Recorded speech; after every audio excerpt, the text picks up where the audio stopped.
नमस्कार दोस्तों, मैं हूं आपका दोस्त रोहिताश यादव। देखिए साहब, हमारी एक लिस्ट कंप्लीट हो गई है और वो भी कौन सी वाली, जो हमारी सेकंड कैटेगरी थी। देखिए जो सबसे लास्ट वाली कैटेगरी थी उसमें 3 वीडियो आपको दिए और वो तीनों ही अभी थोड़ा सा जो कहते हैं ये पुल बैक आया, मार्केट में थोड़ा सा अप ट्रेंड आया, उसमें उन सभी कॉइनों में किसी ने थोड़ा किसी ने ज़्यादा परफॉर्म जरूर किया, 5% से लेके 35% तक।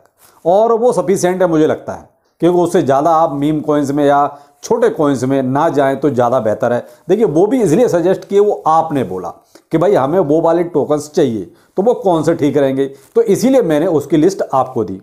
उसके बाद हमारी ऊपर की थी जो कैटेगरी, उसमें था रिस्क डिवाइड। यानी देखिए ये कॉइन्स जो है ना कहीं फंडामेंटली मजबूत हैं और रिस्क उनके हिसाब से है थोड़ा सा कम, किसी में ज़्यादा। वो क्यों कि देखिए क्रिप्टो करेंसी है, रिस्क तो फिर भी है। अब मैं इसलिए क्यों कह रहा हूं, क्योंकि देखिए अभी आपने बहुत सारे क्रैश देखे। एफटीटी क्रैश हुआ, एक अच्छे खासे एक्सचेंज का टोकन था, क्या उम्मीद थी किसी को? नहीं थी ना। मजबूत था, हर तरीके से मजबूत था, लेकिन फिर भी ऐसा हुआ। लूना था, बहुत मजबूत था, लेकिन फिर भी हुआ। तो इसलिए वो कहते हैं रिस्क आपको कहीं ना कहीं हमेशा, अगर जब तक आप क्रिप्टो करेंसी में है, दिमाग में ये बात रखनी ही पड़ेगी, तभी आप देखिए थोड़ा सा आगे एक सही डिसीजन ले सकते हैं।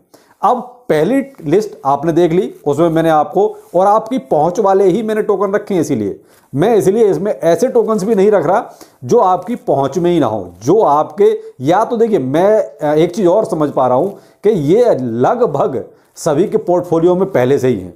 देखिए ये कोई नए टोकन तो है नहीं, पुराने टोकन्स हैं और सबके जांचे परखे हैं, लेकिन क्या है कि थोड़ा सा फिर भी आदमी कंफ्यूज रहता है, सर कौन सा लूं, कि वो दूसरे का ओपिनियन जरूर चाहता है। तो बस वही मैं अपना ओपिनियन आपको दे रहा हूं। अगर आपको लगता है कि ये ठीक है, पोर्टफोलियो में रखना चाहिए, तो बिल्कुल रखिए साहब, क्योंकि 1 से 2 भले।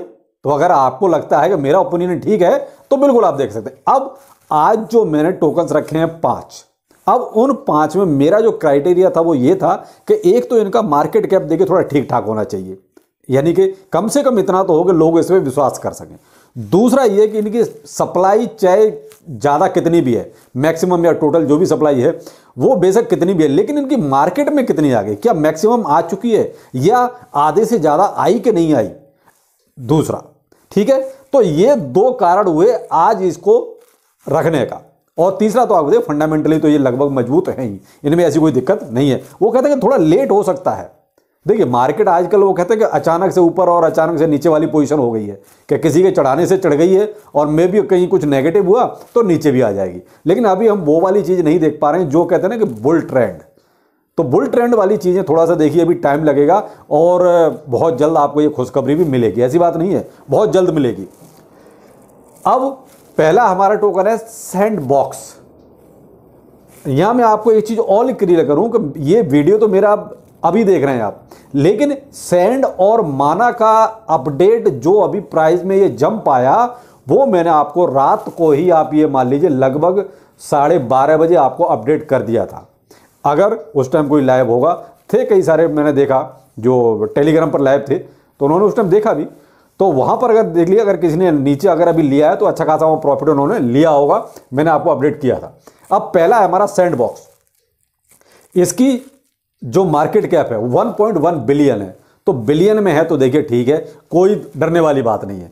मैक्सिमम सप्लाई इनकी 3 बिलियन की है, ठीक है, बहुत ज्यादा नहीं है, लेकिन 3 बिलियन है। सर्कुलेशन में भी आधी लगभग आ चुकी है, आधे से ज्यादा ही आ चुकी है, मैंने आगे का नंबर नहीं लिखा है, तो आधे से ज्यादा सर्कुलेशन में इसका कहते हैं सप्लाई आ चुकी है, तो टेंशन वाली बात यहां वो भी कम हो गई। दूसरा टोकन रखा मैंने माना।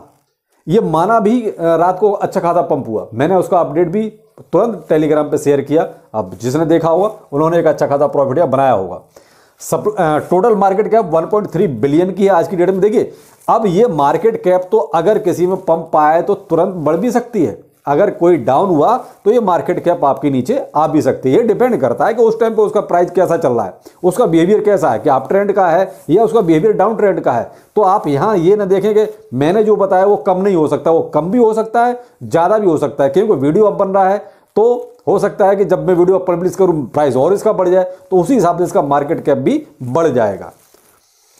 2.1 बिलियन मैक्सिमम इसकी टोटल सप्लाई और 1.8 बिलियन मार्केट में आ चुकी है, तो लगभग बराबर ही है मामला, ज्यादा ऊपर नीचे नहीं है।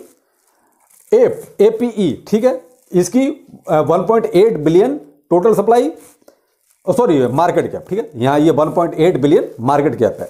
और ये कौन सा है, ये जिसकी NFT बहुत ज़्यादा मशहूर है, आपने देखा ना वो हड्डी वाला चेहरा, उसकी NFT बहुत ज़्यादा मशहूर हुई थी और इसने अच्छा खासा उस टाइम पे एक अप ट्रेंड बनाया था। 1 बिलियन की मार्केट इसकी टोटल सप्लाई और 362 बिलियन लगभग ये मार्केट में आज, मिलियन, सॉरी यहां पर ये बिलियन नहीं है, ये आपका मिलियन है,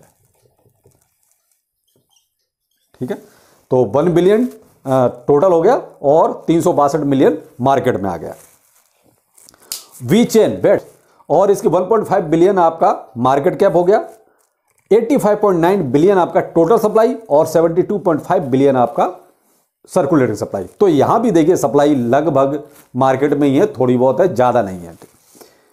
एडा, कार्डानो एडा 12 बिलियन मार्केट कैप आपका हो गया और 35.3 बिलियन आपका टोटल सप्लाई हो गई और 34.5 बिलियन आपका सर्कुलेटिंग सप्लाई हो गई। तो अब आपने देख लिया, मैंने आपको वही कहा ना, मैंने जो क्राइटेरिया रखा वो वही रखा। एक तो मार्केट कैप इतना होना चाहिए कि जिस पे हम यकीन कर सकें, दूसरा प्राइस भी इनका आपकी रेंज में ही है। तो यहां पर आपको कहीं ना कहीं ये चीज़ और बेनिफिट वाली है, क्योंकि मेरा वही रहा फोकस, वो रहा कि आपकी पहुंच में किसी तरीके से होना चाहिए, प्लस सप्लाई भी इनकी अगर ज़्यादा है तो मार्केट में आ जानी चाहिए, नहीं है तो वैसे ही नॉर्मली कम है तो अच्छी बात है। और आपके ये जो अब 5 टोकन, ये 5 इससे मैं पहले दे चुका हूं, तो ये हमारी सेकंड कैटेगरी के 10 टोकन हो गए। इसमें और भी बहुत हैं, तो मैं आपको समय समय पे ये नीचे भी और आपको बताता रहूँगा। लेकिन मेन चीज़ ये है कि जब भी आप कोई पोर्टफोलियो क्रिएट करें, उसमें देखिए अपने टोकन्स को डिवाइड करके रखिए। ऐसा नहीं कि आपने सब एक ही कैटेगरी के भर रखे हैं। मान लीजिए एक ही जैसे होंगे तो देखिए फिर वो तो एक ही जैसा हिसाब होगा ना उनका, एक ही हिसाब से वो चलेंगे भी, एक ही हिसाब से उनकी आगे परफॉर्मेंस जो इंक्रीज वाली रहेगी वो एक ही जैसी रहेगी। तो यहाँ पर आप फोकस वही करिए कि थोड़ा थोड़ा सा आप हर एक उसमें आप डिवाइड करके रखिए। जैसे मान लीजिए किसी एक में अगर लॉस भी होता है तो दूसरा आपको प्रॉफिट देके आपके लॉस को कवर कर दे। यही एक स्ट्रेटेजी सबसे अच्छी है। कई बार हम ज़्यादा फोमो में आके करते हैं क्या कि एक ही टोकन में सारा पैसा लगा बैठते हैं, और वो क्या होता है, लक बाई चांस चल गया तो बहुत अच्छा, अगर नहीं चला बाई चांस नीचे आ गया तो फिर नुकसान भी उतना ही देता है, और वो बहुत ही वो कहते हैं दुखदायी होता है। तो आप अगर पहले तो कोई इन्वेस्टमेंट करना भी है तो आप डिवाइड कीजिए अपने पोर्टफोलियो को, उस हिसाब से इन्वेस्टमेंट कीजिए। प्लस मैं हमेशा कहता हूं कि पैसा किसी भी यूट्यूबर के कहने से मत लगाइए। जितना पैसा लगाना है आप अपना डिसीजन खुद लीजिए, क्योंकि फाइनेंशियल डिसीजन आपका होना चाहिए।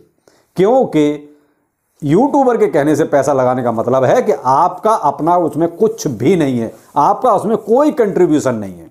मैंने पहले वीडियो में लगभग 700 वीडियो डाल दिए हैं, पहले वीडियो से ये बात कह रहा हूं कि यूट्यूबर के कहने से नहीं, यूट्यूबर से केवल जितनी आप जानकारी ले सकते हो, जितनी भी जानकारी ले सकते हो वो आप जानकारी लीजिए, और उसके बाद पैसा इन्वेस्ट कीजिए अपने डिसीजन के हिसाब से, जो डिसीजन आपको ठीक लगता है। क्यों, फाइनेंशियल डिसीजन आपका होगा तो आपको कोई गिल्ट कभी महसूस नहीं होगा।